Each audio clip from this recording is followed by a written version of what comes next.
Okay, so YouTube, welcome back to another Wuthering Waves video. But in today's video, I don't cover leaks. Okay, we never talk about leaks. I don't want to get in trouble and whatnot. And, you know, possibly we might even become a bigger channel, get sponsored one day. So we are staying away from leaks. However, again, I was playing Marvel Rivals last night. I opened my Twitter and the first post I see is gameplay leak of Cartethyia. And in my head, I was like, there's just no way, because I've been opening Twitter every single day, and the first thing I see is people complaining about how there's no beta yet because they just didn't open or send the beta invitations. So there's no leaks for anything, right? We've been safe. And then this just drops out of nowhere, and turns out it is dropped by Geoff Keighley. Now, if you don't know who that is, this guy is an absolute Chad. He is the announcer, the host. I don't even know if he commentated before, but he probably did it because he's got such an amazing voice, basically for the Game Awards and a lot of other shows relating to gaming. So he actually gave us an exclusive sneak peek. It's so random, but I think it's very genius of what Wuthering just did. They basically said, you know what, we're not letting these leakers have all the bread. Instead of these leakers, we're gonna leak it ourselves, because to be honest, if you were around the anniversary patch, these leakers set out a ton of high expectations for the anniversary, like, oh my god, free Chiacona, free Zani. I never thought that would even happen. Like, why would they give out a free limited 5-star? I mean, they've done that in the past, but for Zani, it's kind of crazy. Putting all the leakers aside, they said, I'm gonna leak it myself, and here we are. So let's just go ahead and watch this real quick. I'm curious to see what our normal attacks and stuff look like, because I know the ultimate is already probably the best ultimate ever, right? It's gotta be Cartethyia. Oh, okay. Hold on, whoa, wait. Pause this. That was it? That's all we get for the normal attacks. I mean, I'll take it. I'm sorry for pausing, but you know, I had one condition. I was gonna skip her, by the way. I was only gonna go for Lupa based on the drip marketing, because she just fits my kind of aesthetic, and she's a fusion character. I have Chang-Li already, and I've been hearing things about how you need Chiacona for this chick. I'm not even pulling for Chiacona. So this was an easy skip until the drip marketing happened, and then we saw the Fleur de Lis, and I knew she was gonna be playable, because why else would she be on the drip marketing, right? But I didn't know she was gonna look this good. My blade! It's Saber! Bro, you know what? This literally reminds me of Saber Alter from Heaven's Field. Black and white too. Let me hear the voice lines one more time. From the very beginning. Oceans bow before me. Oceans bow before me. Chaos purified, sounding the death knell. My blade, purge all evil. So, what is the ultimate really? Is it the second part of the ultimate, which is the nuke, or the, like, how does this even work? I need more information, more answers. So it seems like the first half, you basically get to play with Fleur de Lis, and I hope you don't get to play her for just like 3 seconds. I hope the person actually pressed the ultimate button again to exit out of it, because if you only get to play for 3 seconds, kind of a bummer, but I mean, I'm still blessed to play as Fleur de Lis, right? The fact that you get to play as her a little bit is good enough. Oh my god.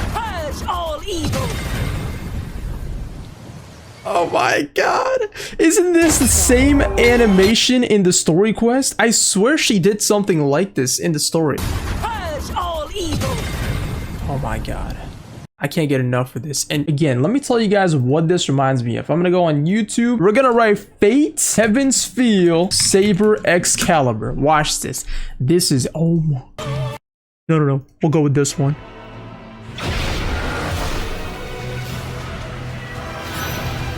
Wait for it. This is Alter Saber, by the way. Saber, Alter, Salter, whatever you want to call it. Exit. Wait, we're watching the whole fight?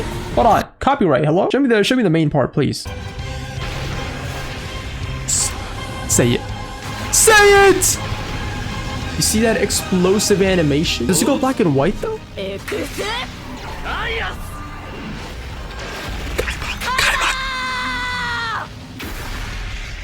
Oh, it's just straight up at you. It's not even from the top. Oh my god, I love Fate so much. Speaking of Fate, by the way, we have every single Fate you could think of on my Patreon. I've reacted to all of it. We post every single day as well. But anyway, this video is about Wuwa, okay? Back to Wuwa. Just simply the fact that I get to be reminded of Saber Altar is good enough for me to pull on her. Bow before me. Chaos purified. Sounding You know, the one death thing that I was kind of... my blade. Oh, it's just so beautiful. Yeah, I was gonna say, one thing I always wondered about was if Fleur-de-Lis was gonna be playable. Wouldn't it be a little weird because her model's just gigantic? But I feel like it really looks perfectly fine, unless they reduce the size. Doesn't that look like a normal, like Zani type of height of a character? Or is she really that big? I can't tell, but I swear the boss version's like gigantic. It makes sense if they downscaled her, obviously, but imagine if we get to play the giant version. That would have been sick. But anyway, again, we are definitely pulling. Also, she seems to be not a broad blade, a sword user. If you've been playing this game for a while, you probably have an Emerald of Genesis. In fact, I think you get a free box selector weapon thingy, so make sure you pull the Emerald of Genesis.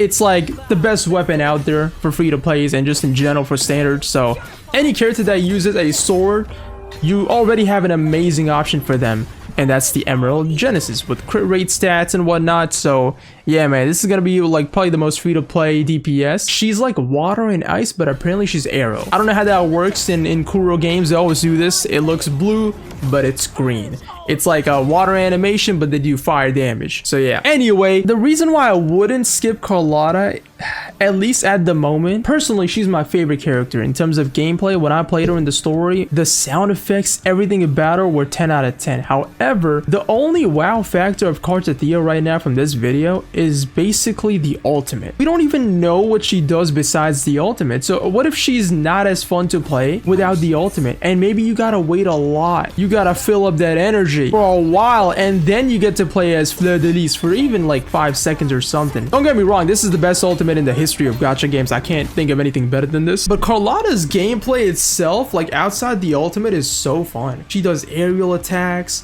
She freezes you. She uses guns. Like, man, I don't know if I want to reinstall Wuwa or PGR. I would suggest Wuwa because it has open world. I don't know how much of emphasis you put in open world, but personally, that's why I came back to Wuwa. It's because of the open world, and the story is just 10 times better. I would go for Wuwa, but I'm also installing PGR again. However, I think Wuwa is still gonna be my #1 game. It's just more casual. I'd say less sweaty, and it's open world. PGR is kind of like stages. Log in, go to a stage immediately, and fight, come back. The story isn't even like open worldish. It's more like you're reading. There's PNGs and you're reading. So I'm gonna go with Wuwa. I think you'll have a much better casual time on Wuwa. I'm a combat player, to be honest. Then I think you'll like both. But I will say PGR combat is more complicated and probably better. We're gonna go to PGR next. So with that being said, let me know in the chat or in the comments if you're gonna be pulling Hot Egg Salad. Welcome in. There you go. Hello, we'll be pulling. Thanks. Yeah, exactly. I'm 1000% gonna be pulling, which is so crazy because I have 100 or maybe less than 100 pulls right now. And I was gonna go for Carlotta and her weapon, Luba and her weapon, and now we got Fleur-de-Lis. I definitely will not be getting a weapon unless it's just insanely, you know,